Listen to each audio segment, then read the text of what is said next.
are the New York Knicks. I'm back, rocking in New York. Well, it's the Knicks. New York. We are the New York Knicks. New York. For this new season we're about to enter, the Knicks taking no shorts just like winter. New York, New York. New York be about the Knicks, huh? But the best thing about New York City is K-N-I-C-K-S. Everybody say go New York, go New York, go! Hey everybody, welcome to the New York Knicks podcast episode 484, part of the Lineups Podcast Network and Dash Radio. I am Jay. How you doing, Mark?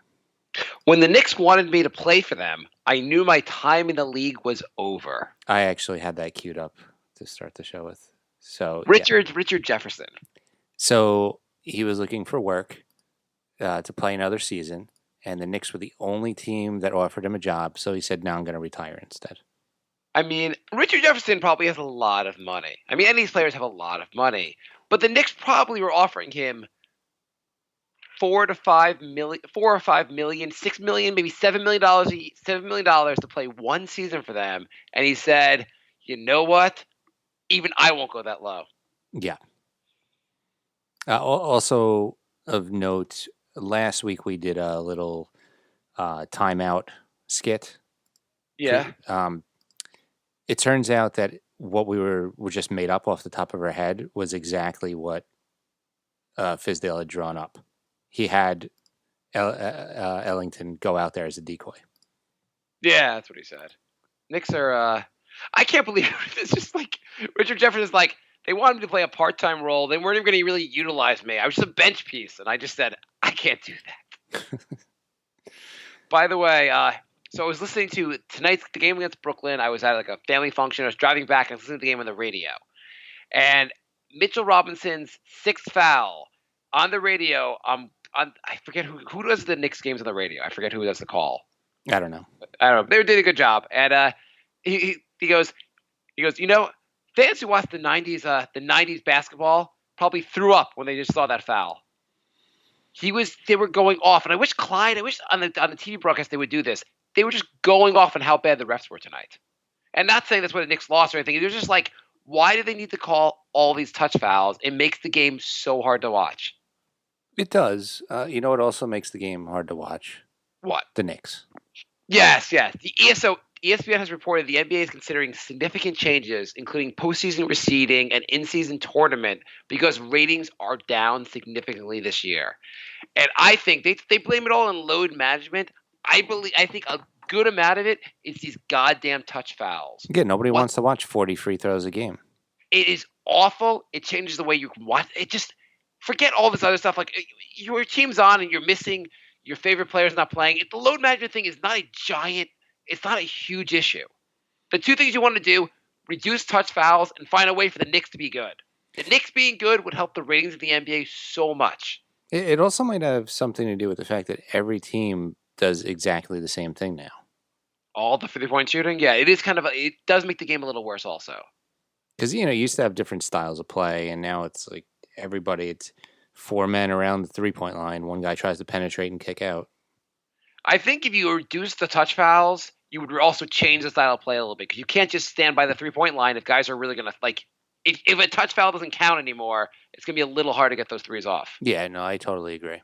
But they were just saying, on the broadcast, they were like, every time someone goes to the basket, the guy's touch, it doesn't even interfere with the play, and they're calling a foul. They're like, Mitchell Robinson, on his sixth foul, he hip-checked whoever, maybe Dinwiddie, and they were like, you know what? That was 30 feet from where the basket.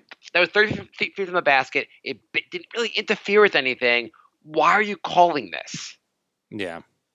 And now the NBA is actually instead going the opposite direction and said, let's call more traveling that's incidental that doesn't really matter either. When when guys move their feet before dribbling, it gives them no advantage whatsoever. Yeah, I know. All that stuff is annoying. Yeah. Anyway, so the touch fouls drive me crazy because the Knicks are really bad at not touch fouling. One other thing, during halftime, right after halftime of the Spurs game yesterday, yeah, they were talking to the coaching staff, and they basically said they didn't talk X's and O's during halftime. They basically just said to try harder. Do you want to cut to that? Sure. Hey, coach. Randall here. It'd be good. I don't think I can really create offense myself. Should we have a plan? Yeah, I thought about this for the last hour, and I came up with a really good plan. All right, I want you and also everybody else on the team. Yeah. Try a lot harder. That's my play. I want you guys to run that play the entire second half. Hey, coach, Nilakina here. Nilakina. I don't know why I call myself by my last name, but Nilakina's here. Yeah. I have a question for you. Mm-hmm. I think pick and rolls would be really helpful. We did it a lot in France. Did you try harder, though? Because I want that. Hey, coach, why don't we ever draw any plays up? That is a play. The trying harder thing. Did you forget already? Coach, RJ here. I noticed that we're doing a lot of zone, and we're not covering the three-point line, and got teams. It seems like 29 teams in the NBA shoot a lot of threes. Right. Should we guard the three-point line more? Yeah, and harder too. Okay. Well, how do you want to do? How do you want to attack the? How do you want to attack the three-point line? Well, when other players have the ball, I want you to try really hard at having them not score. Cool. Yeah. My part is here. I don't know how to try harder on defense. Well, you're going to play 12 minutes then. Okay, but my contract says I play 20. Well, then you better try harder. Okay. I'm just going to get a T-shirt that says try harder, and every time the opponent scores, I'm going to point at my shirt to remind you of this play. Okay, cool. Mitchell Robinson here. I have a question. Yeah. I don't know how to not foul. Have you tried harder at not fouling? Okay, let's go with that. All right. Yeah, so the... Yeah. So the Knicks, since last show, they lost to the Nets, they lost to the Sixers, they lost to the Spurs, they lose a lot of games. Every game they by the way, the weekend games, do the Knicks know the games when the games start? Saturday was ridiculous. They were down by 30 almost immediately. And they were down by like 15 against the Nets immediately tonight. Yeah. What? And they tried later in the games. Can we fight? I don't know. How many more indictments do you want on Fizdale? The team just comes out unmotivated for half their games. We were saying Fizdale's safe unless they do something insane like go 4-16. They're only 3 games away from doing that. What's the record? It's 4-13 right now. Yeah. What's the schedule going forward here? The schedule going forward. Find our next victory. Let's see. At Toronto, probably a loss. Home against Philly. Probably lost. Home against Boston. Probably lost. At Milwaukee. Maybe a loss. Maybe. Probably. Home. That's actually one of the better games. Home. Maybe Nilakina could do something against Trey. I don't know. Home against the Nuggets. Holy crap. It's not a good month. What do we got? Home against the Pacers. Okay. Then we got at Portland. Here we go. At Golden State, December 11th. Okay. I can't believe that's the game we have a shot of winning. When do we play the Washington Generals? Golden State, because they have 7 guys injured right now. And they're probably going to beat us also. You know they only have 8 active players, and one of them is a 2-way contract? Does Fizdale survive till January? So, we have a guest coming on. He's going to give us his view on things. We've been complaining about all this stuff for a while. I mean, I don't know if we want to talk that much about these more games. We'll bring on our friend Dustin, friend of the show. But we have Facebook questions, emails. We're going to go to these first, and then we're going to put Dustin on, and Dustin will come on in a few minutes. So let's go to the questions first. By December 11th, Draymond Green, D'Angelo Russell, and Kevon Looney are probably all going to be back by then. So that Golden State might be a tough game by then. I thought Draymond Green doesn't have to play the rest of the year. I thought he got like he's going to have like fake surgery. He's going to play like twice a week, maybe once a week. I mean, probably the fact that Golden State's terrible also probably hurts ratings a lot. I do think.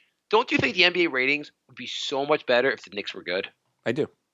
Like, it would be a huge thing. The NBA is really screwing up by not rigging the draft so the Knicks could win. Though they'd have Zion, and Zion doesn't play basketball, so. Lorenzo writes, hey guys, the Knicks are up by 22 against the Cavs with 6 to go in the fourth. I assume they won't blow this lead. Have you heard about the Cavs combo backcourt of Darius Garland and Colin Sexton? They wish to be known as Sexland. Thoughts? I wish that was a real thing. That would be hilarious. That's not really a good backcourt, but I guess I'm like throwing rocks from my glass house. But I think those guys. I think you might want to find two different guards. Yeah. I mean, I'll take RJ and Ntilikina over those two any day of the week. This email has a subject line that says trash. Oh, he talks about the Knicks, huh? It's from Nasir. I want to tell you guys why we shouldn't fire Fizdale. Tell me why Randall can't shoot. Tell me why Knox got worse. Tell me why Dotson is not getting more minutes. This team is a joke, and the three dumbasses, Perry, Mills, and Fizz, are a joke too. Stop defending these clowns. The Knicks effing suck. Yeah, I mean, Mills should be fired. I think maybe midseason. I think almost you have to fire Mills midseason. Just find someone else to like figure this stuff out. The Knicks. What is it? Did we talk about last show how Mills? The Knicks have only had losing seasons under Mills.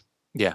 He left the 3 playoff seasons. Then he came back and the Knicks are terrible again. I mean, this whole team. And like Knox, by the way, you can fire also Fizz for lack of player development. I guess Ntilikina is getting a little better. I don't know if you can give who gets credit. I don't know if Fizz really gets credit for it, but Knox, by the way, looks terrible. Drafting Knox was just a bad idea in the first place. Yeah.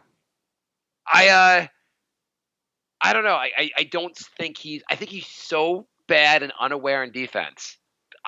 Maybe he will take a jump in year 3, but I think it's going to be a long season with Knox.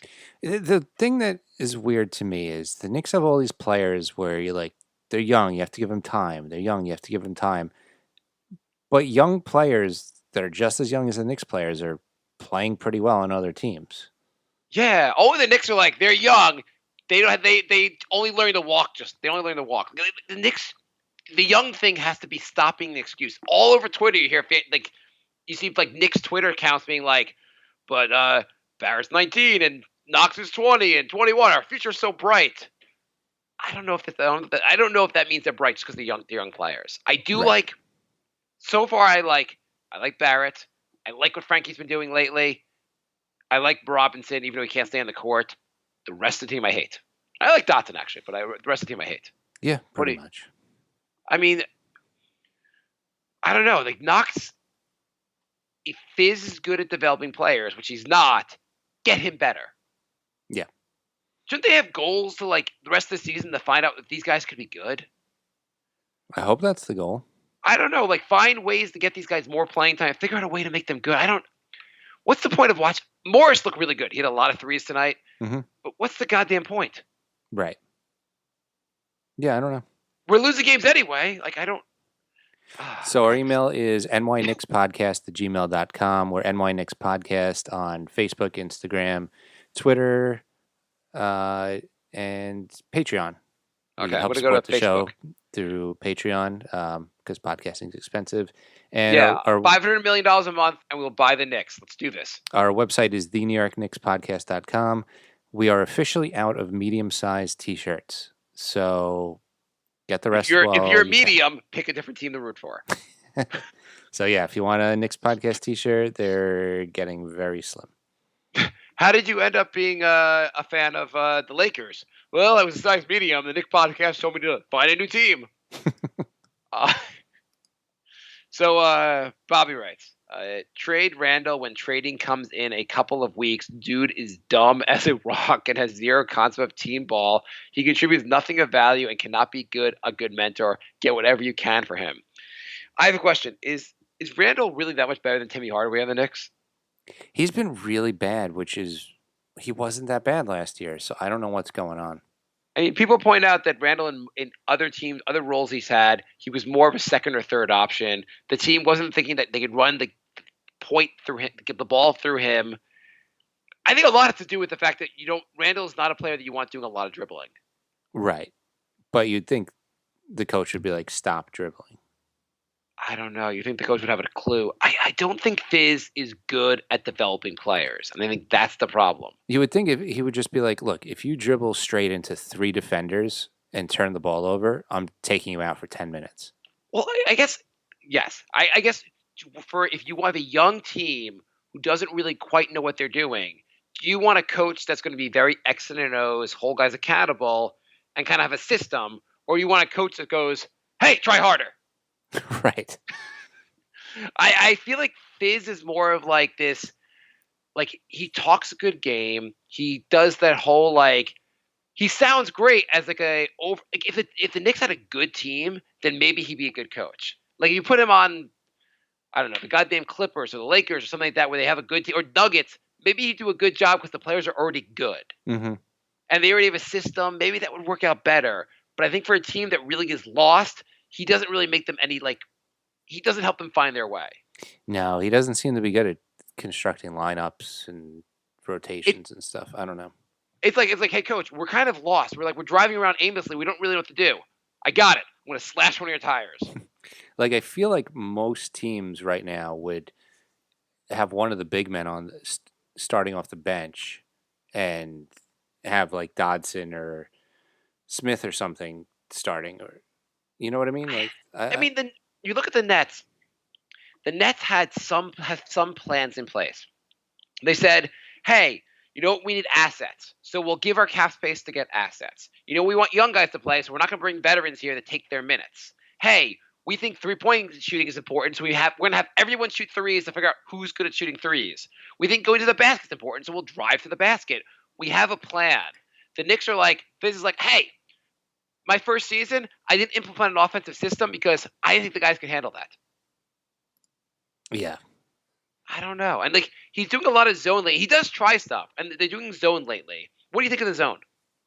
I think zone is good in small doses. Yeah, I mean, I guess they're trying to really protect the paint. At the same time, it seems like guys are going off from three. Yeah, so threes are worth more than twos, so maybe cover the three. I don't know. I mean, like, yeah. I mean, at the same time, like, you have Mitchell Robinson. Play him till he fouls out of every game. At least he can protect the rim. Well, they are. I mean, the touch fouls, like, it kills. Like, Mitchell Robinson, if he played in the 90s, would be a really great center who never had foul issues. Yeah, the thing is, you play him till he fouls out, then what are you going to do the other 2.5 quarters? At least that'd be something. I think Randall's not. You can't protect. Either way, you have to stop cheating off your guys that are covering from three. Dustin's going to call us in a moment. I'll tell him to call us in 5. Should we finish the questions? Sure. Okay. Mark can't talk and type at the same time, so That's how it goes. Yes. I got a new computer though. Things are working better. Anyway, Okay. Julian writes, according to the NBA website, Frank is -10 versus San Antonio, or -10, but he had 9.3 rebounds, 9 assists, 6 steals, 0 turnovers. Yes, Knicks official Twitter posted that he had 9, 9, and 6 with 0 turnovers. So Yeah, he had a good game. the rare quadruple single. This is the this is the first game in a while I've seen Frank get a normal number of assists for a point guard. Yeah, yeah. I like what I'm seeing from Frank. I mean, I can't really knock. I mean, the whole team is so bad. I can't really knock Frank. Frank has been playing well. His defense in the San Antonio game was awesome in the fourth quarter. Basically, it was the reason the Knicks made a comeback. Yeah, his defense was absolutely ridiculous against the Spurs. Yeah. I saw someone mention on Twitter. They were like, "Oh, with the Knicks playing so well, this after the Cavs game. Well, the elephant in the room is what do we do when Elfrid Payton comes back?" I was like, "What do you do when the guy who's probably your best point guard comes back?" I think you get better actually. Yeah, you play him at point guard. You could play Frank at the 3 or just find he could take more Dennis Smith minutes. Just find a way to get more heavy guard lineup. yeah. I mean, they played the best against the Spurs, but they went more small ball. I think playing big is not working out well for the Knicks. No. Okay, Angus writes, why do Porter's eyes look like they are going to pop out of his head? That guy freaks me out. His eyes are really, really big. I don't know. Like, if Portis, you've seen Portis play more than you probably saw in the past. Do you like Portis? I like him like every other game. He's not bad in the 3. I don't love it. It's like he'll look like a legit starter one game, and then the very next game he looks unplayable. So the Knicks have, by the way, they started Kevin Knox at the 2 today. But I know RJ Barrett didn't play today, but what the hell were they thinking? These lineups are absurd. I know. Holy crap. They should have a limit Like, Fizz should wear a shock collar. Every time he tries to put more than 2 picks on the floor, he gets a shock until he learns to stop doing that. I mean, why didn't Dodson start? Or Ellington or Smith? You have other guards. Just figure something else out. It's like Knox, and Knox probably needs more minutes, but like, well, he only got 18 anyway. So if you're only going to play him 18 minutes, then play him as the backup 3. I think Knox is going to be a 4. Maybe the Knicks should try him at the 4. Not the 2. Not the 2. Goddamn, not the 2. Why are you making the goddamn point guard? Where's Mario Hezonja when we need him? I think Mario Hezonja was a decent point guard. Isn't he in Portland? Yeah, he's barely playing there. But he could be our starting point guard right now. He had triple double, right? Well, what, for the Knicks? Didn't he have like a triple? He had like a pretty like 1 or 2 really good games for Hezonja at point guard, right? Yeah. I think he meant in Portland. I'm like, no, he's been pretty bad in Portland. I don't actually want him back, and I think Ntilikina's been doing a good job. I'm just questioning whether he's your point guard. I don't know what the hell the Knicks are doing. Devin writes, the Knicks might not win a game again for like 2 more weeks. Devin writes, with the impact of Frank is having for the team, do you think we found our point guard for the foreseeable future? If the Knicks end up in the lottery, let's say top 5, should they be drafting by positional need or best player, considering who we have on the team in Frank and RJ? Best player. I don't care if he plays the same position. Best player. Well, in theory, RJ could really be your 3 or your 2. In theory, Frank could be your 1, 2, or your 3. In reality, they don't really. They need another point guard. I mean, even if he plays the same position as one of your better players, then you have an asset to trade, or you have a really, really good backup. I don't know. There's no downside. If you added, let's say the Knicks had drafted Shea Gilgeous instead of Knox, instead of Knox. How much better he plays point guard? You'd find a way to have him, Ntilikina, and RJ on the floor a lot, and the team would look so much better. Yeah. I was talking to someone who was saying how like the Knicks, you're building a team around Ntilikina and Mitchell Robinson. That's fine, except for you can't have those 2 guys not contribute much on offense. The guys have to contribute a minimum of 10 points a game to make this work. Those are teams just going to be bad. Yeah, agreed. Julian writes, we can't keep playing with our starting 2 power forward all the time. Randall and Morris are to me are the 2 similar. We need a 3. Yeah, that's why you should be playing Ntilikina and Knox as the 3. Yeah, I just find more. Well, again, I don't really love having Knox on the 3, but still it spaces things. I want to see 3 guard-like players on the floor at all times, or guys that can shoot the 3 who space the floor. Adrian writes, Kevin Knox looks good in the little minutes and touches he gets. Ignis might be good in the future too. I say just let him ball out in the G League, and maybe next year he might get minutes. Might get minutes next year. Yeah, Iggy got 36 points in his first G League game. So Izzy looked really good in G League. Why can't he play right now? He could. Why the hell not? You could. Dustin's calling. Yeah. Is he calling me or calling you? Focus. I got it under control. Or not. Okay. All right, we're going to continue the show with Dustin. Thanks for joining us, Dustin. Hey, thanks for having me back on, guys. Dustin's the friend of the show. He's been on the show before. If you remember, when the KP got traded, Dustin was on the show to make everyone feel better about it. That's right. He's like our resident positivity expert. Yes, and we need positivity because the Knicks are about to go from bad to really bad. We were just answering a question talking about Iggy. Question for you. Iggy looked pretty good in his one G League game. Why not give him playing time right now? Why let him stay in G League? Why not play him right now? Because the Knicks suck anyway. You know, I was thinking the same thing, and I was like, oh, you just have too many small forwards and too many forwards on the roster. But tonight, their starting lineup had 4 of them on the floor at the same time. It could just be the same thing that they want to do with a lot of the younger guys, like they did with Dotson and Cornette for 2 years. They kind of kept them down there just to let them run and get proper legging and get them used to a little bit different competition from what he had in college when he played at Michigan. I mean, to counter this, Dotson has barely developed, and Cornette's not even on the Knicks anymore. And the Knicks do have a lot of power forwards, but apparently they're all. I mean, Morris actually played really well tonight, but generally they're all bad. The Knicks keep losing. Try something different. He's on your team. See how he looks in NBA action, because it's not like he's going to make you lose because you're doing that on your own. I agree. I mean, they did trade up in the second round to take him a couple of spots earlier. I don't know what to tell you, man. I mean, I've been trying to find positivity with this team all year. I mean, Morris has been a bright spot. I was really happy he didn't go to San Antonio and came to New York.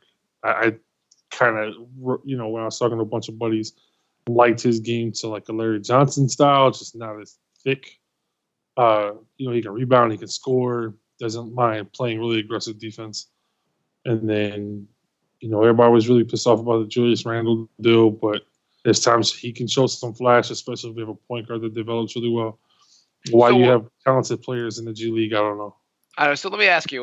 Maybe it's not like he's been doing it for a long time in the G League. He'll play more games, and maybe he'll be helpful to play it a little bit down there. But let me ask you, what do you think the team's biggest problems are? Is it just lack of talent, lack of coaching, lack of a point guard? What do you see it as? I think a lot of it comes down to like confidence, and you deal with a lot of guys that are under the age of 21, 22 years old. These younger guys that play a year or two in college, a lot of times just a year in college, and they jump up into the pros, and we expect these amazing things from them. You run into this thing where you are waiting for these guys to really kind of mature and develop. We see that with Frank. When Phil Jackson and them drafted Frank Ntilikina from France, he wasn't even like the 6th or 7th guy in the game for his team. He was like the 9th or 10th guy, and really sometimes barely got run. So it's taken him 2 years against this top tier, talent to really kind of develop and cut his teeth properly. And now he's developing into something that we see that we really want to have on the field, on the court a lot more. Tonight was a bad example. He didn't play that great tonight, even though he got a lot of run.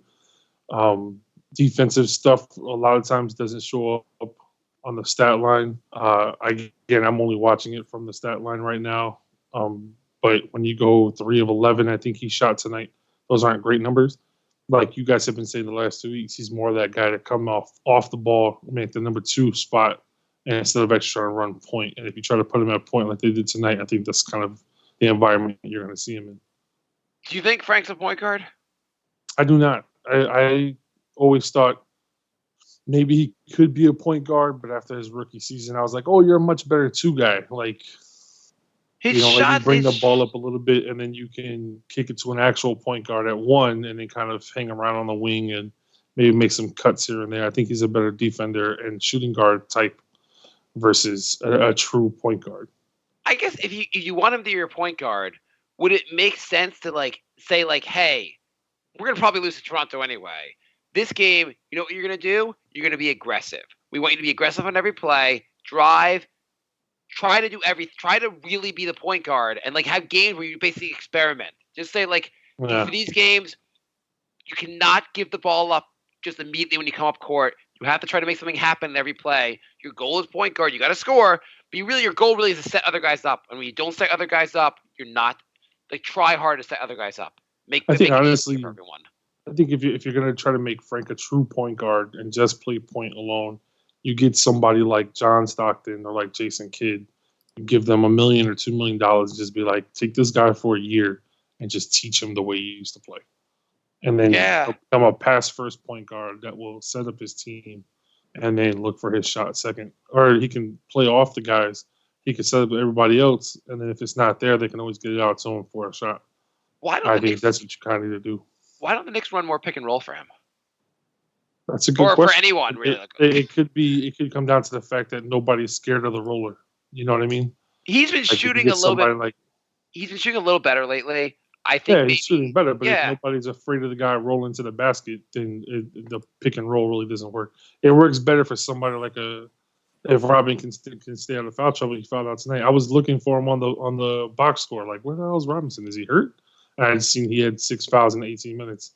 if you can get somebody that can stay on the court long enough, like a DeAndre Jordan last year, that can actually be effective towards the rim, you can get a point guard that can lob it up to him. You would run way more pick and rolls like Smith and Jordan did last year.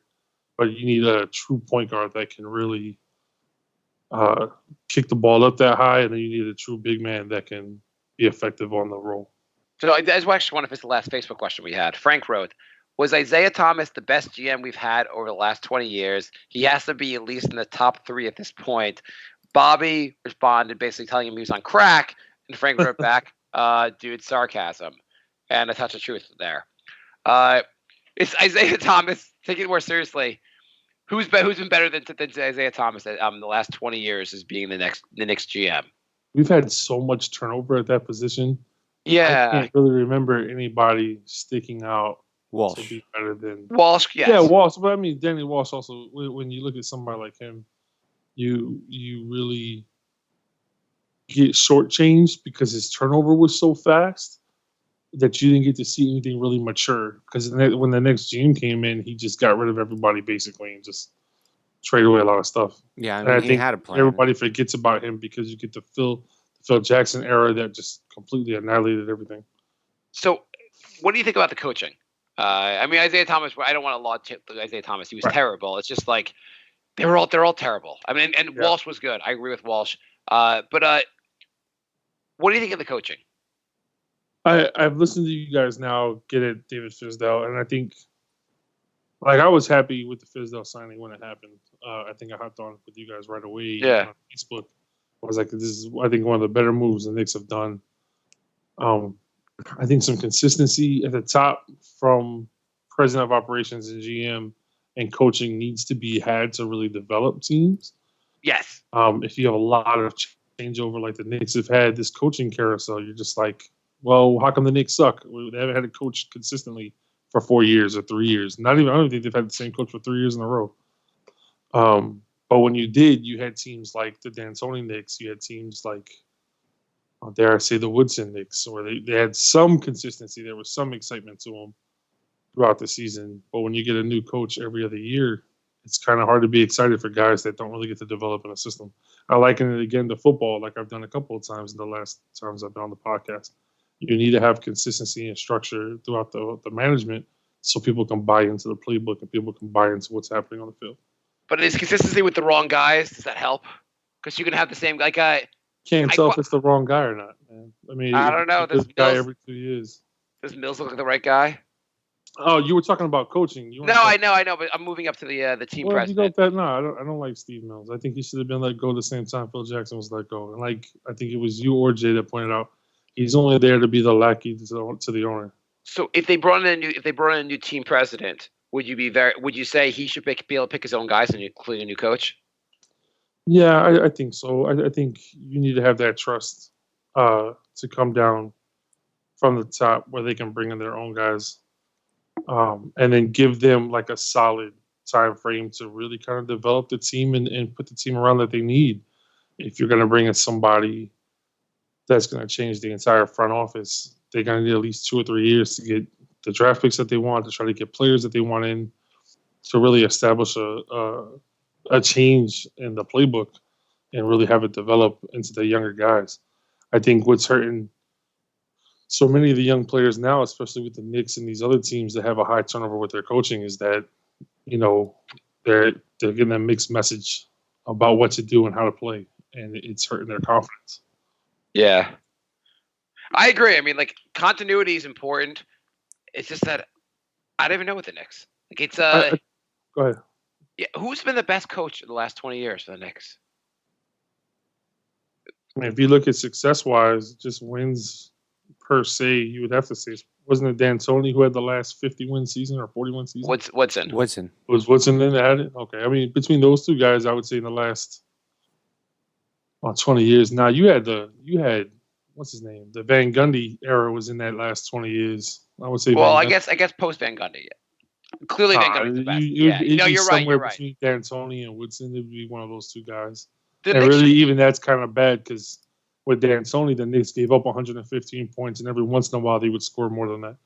Yeah. But they were exciting and flashy to watch. You didn't have to play. Look at what he's doing with Houston. They just run and gun. Let's go get it. But you need to have solid players around you. And for some reason, people are buying into that down there, but they didn't buy into it with New York.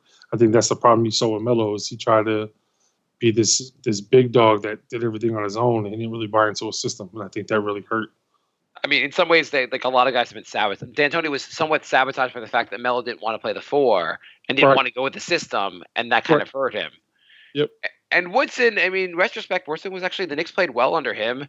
Maybe it was, and a lot of what hurt Woodson was like the East's big man, which in many ways was a response to the fact that Knicks brought in Bargs, which kind of just screwed what he had going. Yeah, we can nitpick all the little trades that were stupid and that cost us a lot of our future. When it comes down to it now, it's really the talk of the team amongst players has been a joke.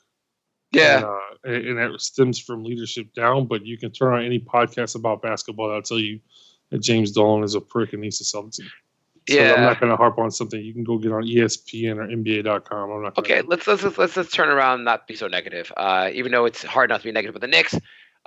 Tell me, why should we be inspired by this team? Why should we be excited? Besides you're finding some gems with these free agents that we signed, right? Like everybody wrote off Elfrid Payton. He got a haircut, and the kid can actually pass the ball. I mean, he played for a half hour for the team. Like, before he got hurt. Yeah, so I don't know. Like, I would love to see Payton out there playing for the Knicks, but I don't know when that's going to happen. You look at somebody like Ntilikina, who's actually really developing and blossoming in front of our eyes. I mean, again, you could take a few games here and there that are bad examples, like tonight, for example. But for the most part, he's really developing into a player that we want to see on this team consistently.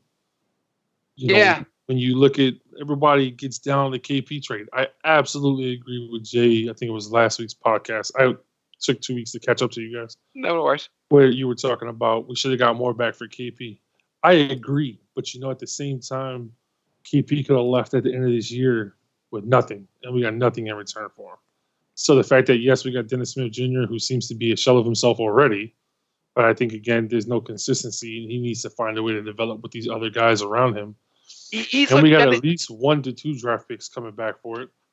I think that's, more than serviceable. I think it's fine. I'd rather get rid of him when he wasn't playing on the off chance that he might not be the same player he was when he comes back and get something back for him than to let him walk away in free agency for nothing. You think if the two things, I agree. I mean, they could have done more. I don't know if KP will be as good as people think the Knicks pretended he would be. I don't know if he's going to be like the best, like a top 10 player in the NBA. I don't think that will happen. But it would have been interesting to see this team with KP all season and make get pitched to get him to stay, I guess. I wouldn't. I'm glad that he's gone. I'm happy for him. May he find a lot of success. I think Luka Doncic is going to carry that team until he collapses. I think the fact that he wanted to be a big star in the NBA, I think he realized very quickly that he was not going to be, and he needed to find a Robin. Like, he needed to be the Robin of somebody's Batman. And Doncic is the Batman in Dallas. And KP is the second fiddle, and I think he's accepted that. I mean, Doncic he's awesome. Oh, he's a monster. Like, I would trade everybody the Knicks have right now to Dallas for that one guy. Would you trade 3 meaningless victories at the end of the season that cost us the ability to draft him? Would you trade those? Yeah. I would trade every Jim Dolan album that I own, including Jim Dolan, and just give Doncic like ownership of the team and Madison Square Garden if he came to the Knicks.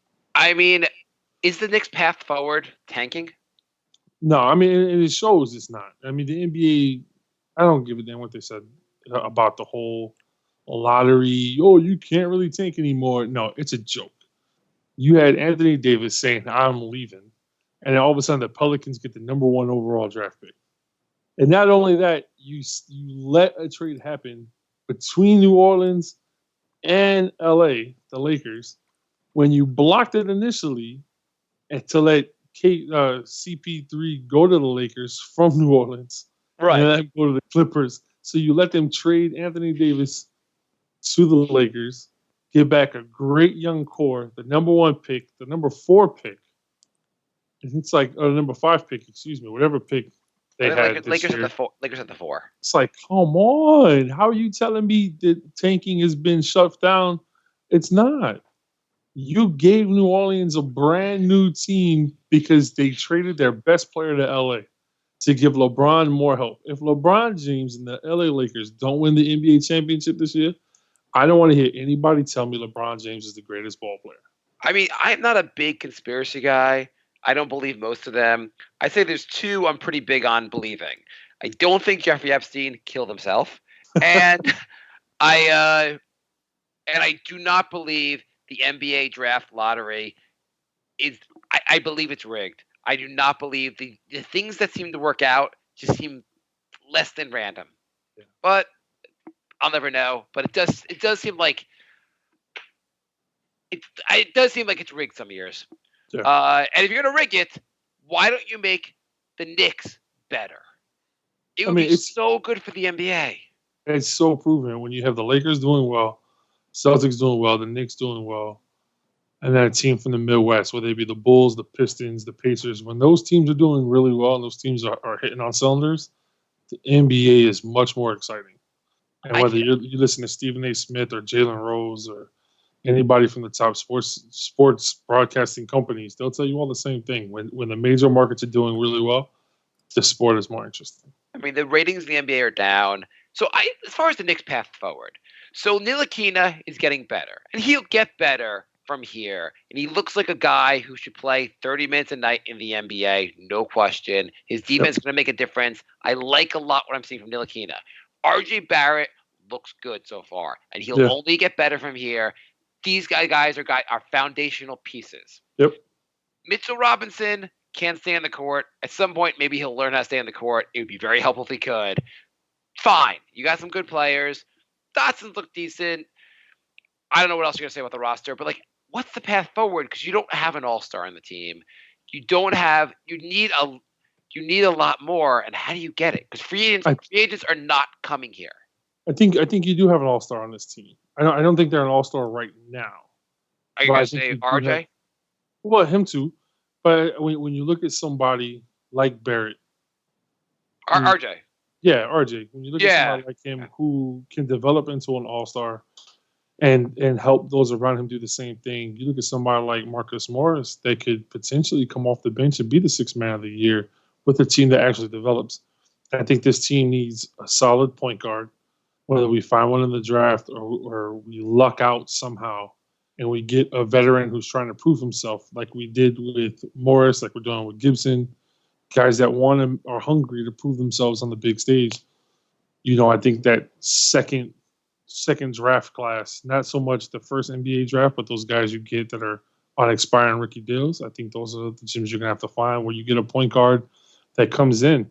And then once you have that established front, that's when you start attracting the guys. I think if you're going to, I talked about bringing in former all-star level Hall of Fame, definitely point guards to coach Ntilikina. You get somebody that's a big man that's used to playing big man ball to show Robinson how to fucking play defense. Taj. And not foul. Taj. I love Taj Gibson. When they signed Taj Gibson, I'm like, that's it. He should be one of the assistant coaches next year if he ends up retiring.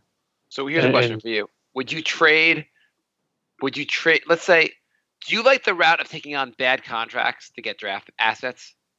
If it's coming from a bad team, if it's coming from a lottery team, a team that's going to finish on the lottery, I would take a bad contract that was expiring to. When would you not do it? Like you wouldn't help a good team? No. Why not? The draft pick's pointless.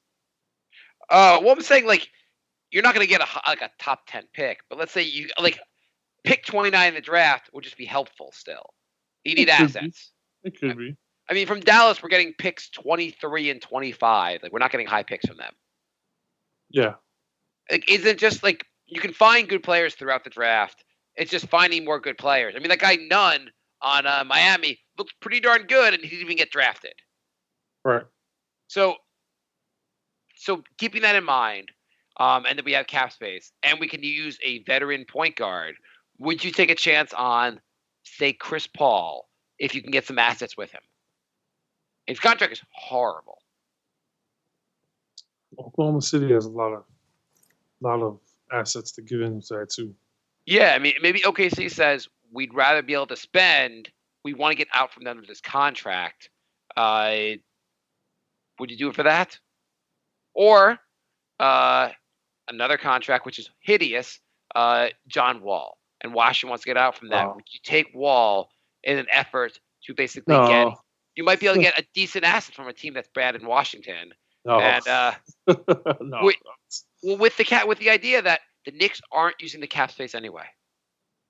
Like if you the next 3 years, if you were $40 million a year to Chris Paul, which sounds terrible, But Chris Paul's healthy. He's healthier than John Wall. Okay, John Wall. Let's say the $40 million to John Wall. What were you going to use that $40 million for anyway? Oh, I don't know, man. I mean, if you're giving that $40 million to Julius Randle and to Bobby Portis, are you really using that money anyway? No, but I said this in the offseason when we were talking about drafting, we're talking about free agency. If you take $40 million, you can give it to one guy, that's a stud, that's a guaranteed, all-star and future Hall of Famer. You can't or give 40. You could take that Yeah. $40 million and you can break it down between 3 or 4 guys. But those guys don't want to come to the Knicks. That's the problem. Yeah, guys aren't. Well, I mean, we guys, got Morris, we got Gibson. Those guys came to the Knicks. How come they didn't go somewhere else? How come Gibson didn't go play for a contender for less money? I mean, well, Gibson's career is near the end. Morris, he had a chance. Couldn't he come off the bench for somebody like Golden State if Golden State was going to contend? He couldn't go to the Lakers and get some run? Oh, yeah. I mean, maybe you take the money. Why did he go there? Maybe you like to get paid. Yeah, but we're talking about using the cap space on 7th through 10th men on the bench, which is not getting the team anywhere closer to winning a championship. I mean, what the Knicks did this year was they kept a lot of flexibility and brought in a lot of veterans, but those veterans aren't helping the Knicks win. They make the young guys play less. You're like, how can we play Iggy? You're like, well, he might be a part of the future versus Bobby Portis, which you're like, I know Bobby Portis is not ancient, but he's not part of the future. Yeah. I don't know. You make all these you have all these guys that you have to get Ellington in, which is fine, but what's the point of Ellington when you can develop Dotson? I don't know. And Marcus Morris, you should try to trade him. He looks great, but the Knicks aren't winning with him. Trade him, get an asset for him, and move on. Mark has spoken. Again, you can't ship him off until December at least, but yeah, whatever you can trade him. But would you keep Morris? If the team offered you the 30th pick in the draft, would you take that for Morris? Just the 30th pick in the draft? Just the 30th pick in the draft, and that in a hot dog. Nah. No, why not?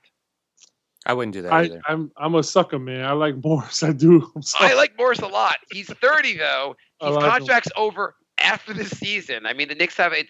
Isn't it a 1-year deal?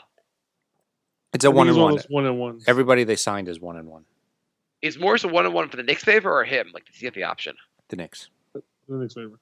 Okay. Well, either way, he's not here long. Is he your future? I don't know. Why do you have him and Randall together? That was not even thought out there. We'll run everything through Randall. Oh, Morris is free. We can get Morris, and he plays Randall's position. This will work out well. I think you're looking at something where you can play at some points throughout the game, probably play them at the same time. I don't know why you would, but you could. I'm just wondering if the Knicks, if you're going to go fully develop. If you're going to lose anyway, why are you playing vets? Yeah. I don't know. I don't know what the Knicks are doing. I don't really how we get better. Can make me feel better. I'm just not feeling good. That makes 2 of us. I'm feeling sick as a pup, man. I'm hurting over here. Actually, so hang on. Not because we're talking about the Knicks. So Morris has no option. So that he got $15 million for 1 year. That's it. You'd have to re-sign him again after the season. You still wouldn't take for a team that's going to win 18 games. You would not take. Forget 30th pick in the draft. What about 40th pick in the draft? Did you take that from Morris? That's the only offer on the table. I thought he had an option. He does not. I'm looking at. I thought he did. I would take the 30th pick or the 40th pick. Yeah, but at the same time, I would look out for the guy. I wouldn't just send them to Nowheresville. I would look out for him if it put him on a team that's a contender that's going to go have a good run in the playoffs, I would help him out. Didn't you look out for him when you gave him $15 million? I did, but you know what? I don't want to see the guy. I want people to start changing the word about this team. Yeah. I mean, like, Players are like, yo, this team's a joke because they don't care about anybody. We need to start changing the culture somewhat of how people talk about us. don't you kind of think the team or people already say that? That's what I'm saying, and you need to change that somehow. Yeah, I don't know if that really changed. I mean, like, chances are whoever's trading for Morris is a good team, not a bad team. Right. I mean, what bad team is like, you know what? The Wizards are like, hey, if we can only be worse with Marcus Morris, that'd be great. It's going to be a good team, so it'll be a better situation. Chances are you're trading him. A playoff team wants him. That's our team that's fighting for the playoffs. So I feel like it'd be a better situation. Outside of trading him back to the Spurs, I think you're pretty good. Right. So why should I be excited? I was hoping you, Dustin, you'd come on the show and make me happier, and I'm nothing's making me happier. You guys caught me on a rough weekend. I'm sorry. Jay, you got anything for me? Yeah, it looks like the Knicks are scheduled to win around December 11th. So we could look forward to that day. We could have a little like Knicks are gonna win party. Cool. Yeah, I don't have much else. I mean, they haven't been getting blown out. Yeah, they're playing. And the teams they have gotten blown out by are teams that are young also, but also have a lot of firepower. Well, I mean, look at their last 4 losses: 1.5 points, 7 points, 2 points. Yeah, They're getting better at losing. Yeah. I mean, they have. You can say, Mark, you don't like these what you call them? Losses. No, the moral victories. Yeah, I don't. Like that. But we're showing that the team is somewhat gelling a little bit more. They are scoring high points. So they just can't stop the other team from scoring either. I guess my issue is the team seems to come out all these losses. They come out flat at some point, or they blow the lead, like a game they should have won against Philly. In Philly game, they really should have won that game. They completely blew it at the end of the game. They seem to come out flat too often, or just blow things. I mean, that's Philly's actually the only game I can think of where they had a lead and they blew it. So I don't know. The team just seems like this is what they did last year when they won 17 games. They brought in a bunch of vets, and they're just as bad as last season. To me, it seems like something's not right here. It starts with Dolan, but the team president, Mills, Perry, are not bringing in the right guys, and Fizz is not doing enough for what he has. Right. I think a lot of it has to do with roster construction. It doesn't help. I mean, the Knicks were thin at guards anyway, and they signed 5 power forwards in the offseason. Yep. And they drafted a shooting guard that could be considered a small forward. Yeah. So what are your goals, Dustin? What are your goals for the rest of the season? What should the Knicks' goals be? What should they try to do the rest of the season besides try to win a game? Is someone punching their microphone? Yeah, I'm turning it off and on while I'm breathing.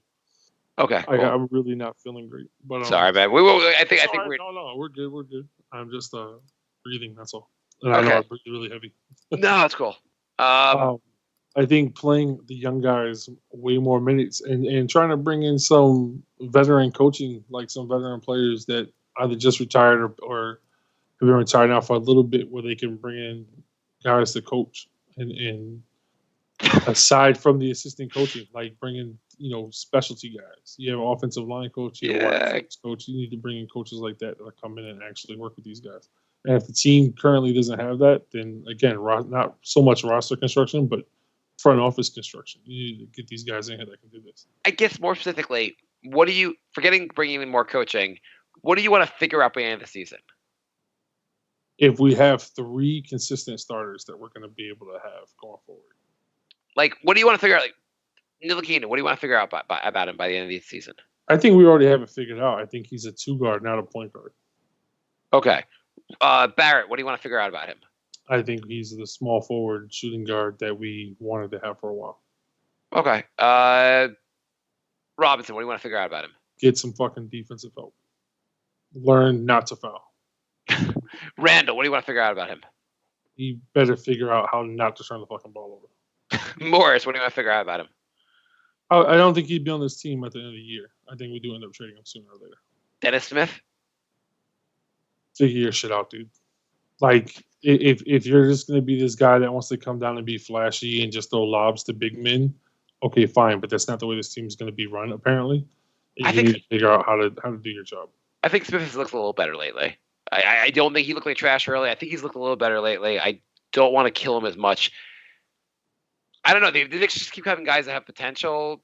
I would give Dennis Smith a little more run and see what happens. Yeah. Knox, what do you want to figure out? You're either gonna be a starter or you're gonna be a bench guy. Sixth or seventh man. Do you think Knox will what's the ceiling at this point? Not the ceiling, sorry. What do you think will happen with him? Like, do you think he's good enough to be a rotation player? Do you think he's good enough to be a starter? Yeah, I think and so I think he could develop a little bit more, but I think right now he's at best sixth or seventh guy. Okay, and then Trier and Dotson. My heart's with those guys, man. I just want them to. I want them to really kind of develop. I pull for underdogs. I pull for these guys that, we took Trier as an undrafted free agent. I like the way he plays. I like his kind of moxie that he has to him. Dotson, I've liked him in the G League. I like him with this team. I'm a sucker for trying to keep a guy and really developing him to his fullest potential if possible. And I would love to keep Dotson and Peyton. Not Peyton, rather Trier. That's just me though. Like, I'm just that guy. Okay. I think we're running out of time, but Jay, what did we learn today? Did we learn anything today? Nothing. This has been a very negative show. Dustin, I know what we learned. We learned that 4 forward starting lineups don't work. We learned. I don't know if Dustin, if you heard the Richard Jefferson quote, but basically he said that he wanted to play in the NBA this year. The only team that would give him a job was the Knicks, and so he said that's a good enough reason not to be in the NBA anymore. You know what? I don't care. And guys who retired allegedly because the Knicks were the only team that offered them a contract are guys who never got offered a contract. Richard Jefferson, if he really wanted to play in the NBA, he wouldn't care if it was for the Knicks or not. He'd go and make his money. Yeah. So I don't care. The exact quote was, when the Knicks wanted me to play for them, I knew my time in the league was over. Kick a dog while he's down. That's all. I don't care. When will the Knicks be good? Because you guys started this podcast. That's all When will it happen? Oh, when will it happen? I just said why will it happen? I mean, is it going to be like when we quit the show and then the Knicks will win the title the following year? I think you guys will stop doing the show and then Dolan sells the team and then they get good. Can they win with Golan? No. All right. Okay, cool. Sorry, guys. I got nothing. I don't know. The Knicks get back to me in like 3 weeks when I'm feeling better and I don't have a competition ahead of me and stuff like that. Sorry. Yeah. Well, at least though, on the positive note, the Knicks tickets are still like $100 a piece. Okay, let's go on. That's insane. All right. Goodbye, everybody. I got nothing. Bye, everybody.